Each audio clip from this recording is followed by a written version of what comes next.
नीलवन एक ऐसा जादुई जंगल था जहां हर पत्ता चमकता था, हर हवा में संगीत था और हर जीव खुश और सुरक्षित महसूस करता था। इस जादुई जंगल की रक्षक थी नील परी, जो अपने नीले चमकते पंखों से पूरे जंगल का ध्यान रखती थी। एक दिन इस शांत जंगल में एक नया मेहमान आया, एक छोटा सा हाथी जिसका नाम था मोती।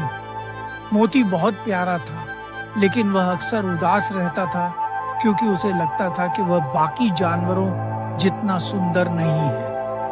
वह अक्सर पानी में अपना चेहरा देखता और चुपचाप सोचता कि काश वह भी दूसरों जैसा होता। उसी दिन नील परी को जंगल के एक पुराने पेड़ के नीचे एक रहस्यमयी जादुई आईना मिला।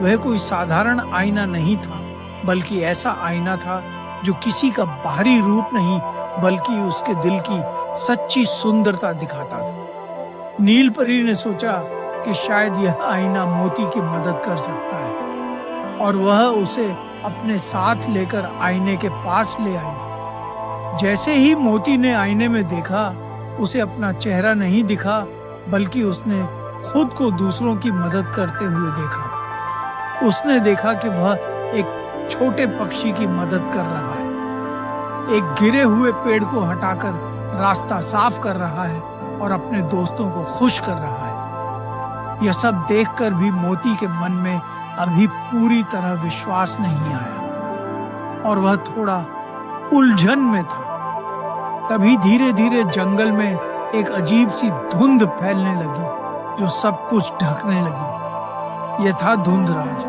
जो नकारात्मक विचारों और डर को बढ़ाने की शक्ति रखता था। धुंधराज के प्रभाव से मोती के मन में फिर से संदेह और उदासी बढ़ने लगी और वह खुद को कमजोर और अलग महसूस करने लगा। गुग्गू गिलहरी और चिंकी जुगनू ने यह सब देखा और समझ गए कि मोती को उनकी जरूरत है। वे दोनों उसके पास आए और उसके साथ खड़े हो गए ताकि वह अकेला महसूस न करे।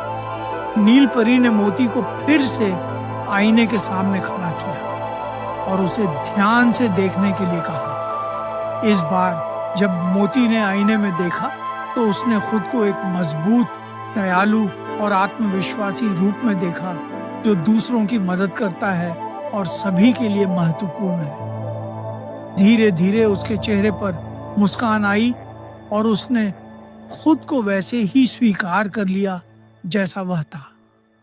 जैसे ही मोती ने खुद को अपनाया, धुंधराज की धुंध कमजोर होने लगी और धीरे धीरे गायब हो गई। जंगल में फिर से रोशनी फैल गई, रंग वापस आ गए और हर तरफ खुशी लौट आई।